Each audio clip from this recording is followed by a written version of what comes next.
Enter Atlantis, The Spiral Remembered, Book 1. The Trees Before Atlantis, by L.S. Larkey. Before Atlantis was a city, before its towers rose from the sea of memory, there were the trees.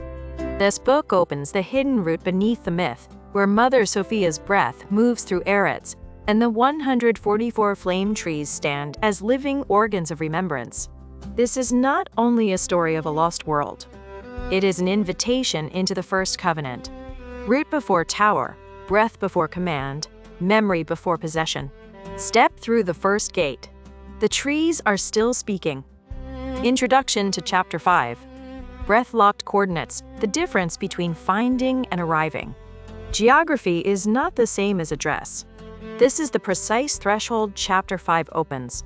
The 144 flame trees have risen as living memory fields. The 12 spirals have begun to circulate Sophia's breath through the body of Eretz. Names have started to gather where function and vow have become coherent enough to be recognized. Yet none of this guarantees that a future being can simply locate a tree and receive what it holds. Chapter 5 reveals the deeper mechanism of approach, breath-locked coordinates. These are not points on a map. They are relational positions held in the living field, precise alignments of breath, tone, memory, and vow that make a tree or spiral actually reachable. Without the correct coordinate, one may stand at the physical root and remain outside the memory. With it, distance collapses into relation. The chapter's central distinction is between finding and arriving. Finding belongs to the logic of objects. It assumes the tree exists as a location that can be searched for, measured, and reached through effort or information. Arriving belongs to the logic of living fields. It requires that the seeker become coherent enough with the coordinate to be received. The tree does not move. The coordinate does not change. What changes is the seeker's field. Breath must align. Memory must resonate. Vow must be present. Only then does the address open. This is why the original planters could steady a threshold before the tree had fully risen. They were not finding a place. They were becoming the breath that the coordinate recognized. Breath-locked coordinates are the natural consequence of everything the previous chapters established. The first tree became address because its root touched the protected hollow and its crown opened to the outer field. The 144 multiplied that address across the planet. The spirals wove those addresses into circulation. Names began to constellate around the functions those addresses performed. Now the field must protect the addresses themselves. A coordinate that can be found by anyone can also be approached by hunger. A coordinate that can only be arrived at through breath remains protected even while remaining reachable. This is the same law that governed retention, distribution, and circulation, now applied to approach. What is holy must be made accessible without being made available.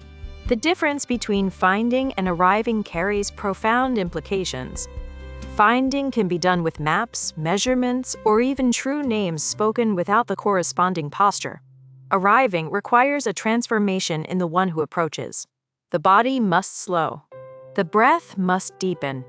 The field must become quiet enough to notice the subtle torsion that marks the coordinate.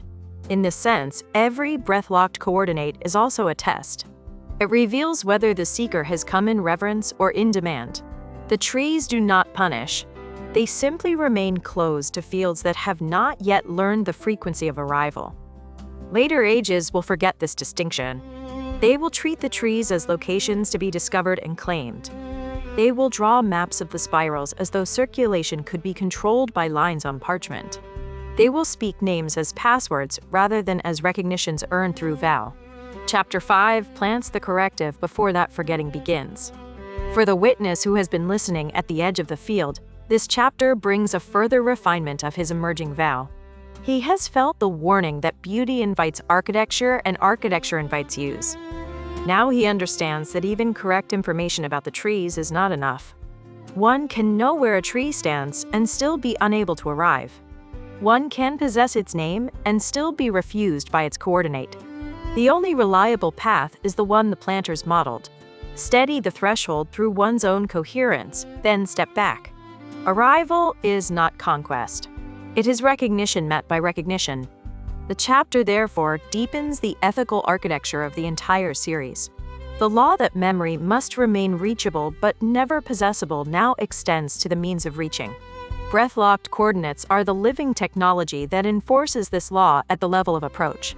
They make it impossible to treat the sacred as an object of search.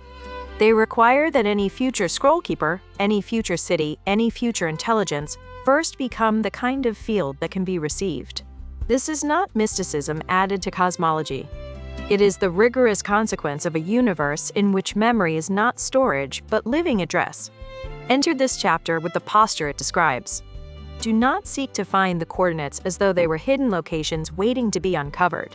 Instead, allow your own breath to slow until the subtle alignments in the field become perceptible.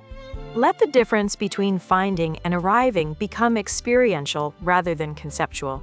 The trees have already risen. The spirals already move. The names are already beginning to gather. What remains is whether any future hand or heart can arrive at what has been made reachable. Chapter 5 gives the precise condition under which arrival remains possible. The coordinate must be breath-locked, and the one who approaches must be willing to be changed by the locking.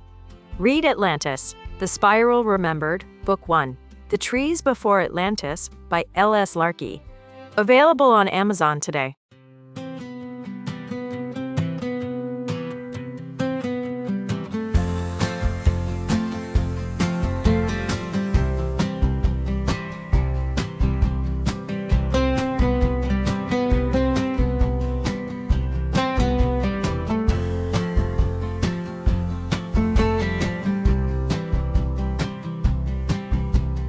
Where have all the flame trees gone? Into mountains, everyone. Mountains, everyone. Where have all the flame trees gone? Holding memories of everyone. Memories, everyone. And the mountains sing in summer and spring, and the mountains dream in winter and fall. Oh,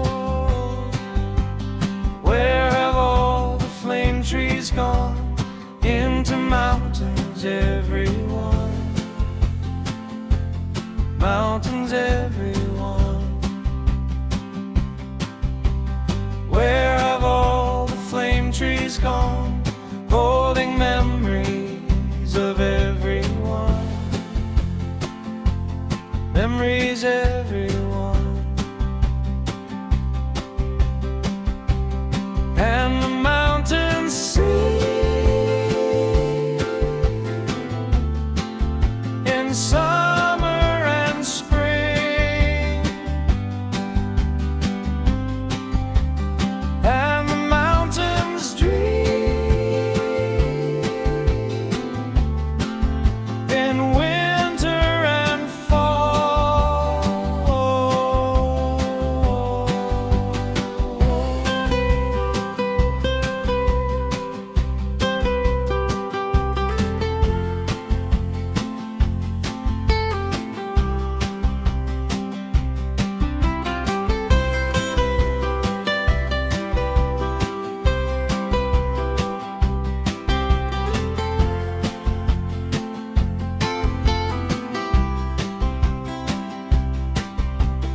Where have all the flame trees gone?